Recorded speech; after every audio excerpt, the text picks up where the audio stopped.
He's also one of those commercial growers. Twogera nti Uganda is agro-based. Ebintu ebituleetera ssente okuva ebweru biva mu kulima nga mmwanyi, nga amajaani n'ebibala bye bisinga okutufunira ssente okuva ebweru.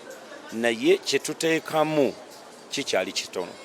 Abalimi baffe aba wansi bagwamu amaanyi kubanga obutale tebabulaba.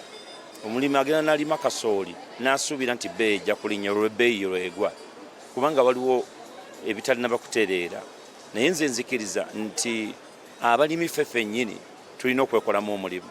Bwe tulima kasooli waffe tumulimidde ku ssente bwe ziti tetukka bbeeyi ne bateeka akazito ku gavumenti. Essente zokka teri ayinza kulimira ku 10%, kati ssente za agriculture ziri ku 12%. Ddala bw'ogenda okuddira nga weebaze ku 12 ku buli 100, ssente zogenda zijjayo ddi? Ogenda zijjayo ddi era ogenda zisasula ddi? So ekintu kya interest rate mu by'okulima gavumenti erina okukola kyonna kyesobola ebisse wansi wa 5%. Download the app on App Store or Google Play Store now. Vision Digital Experience, the future of media.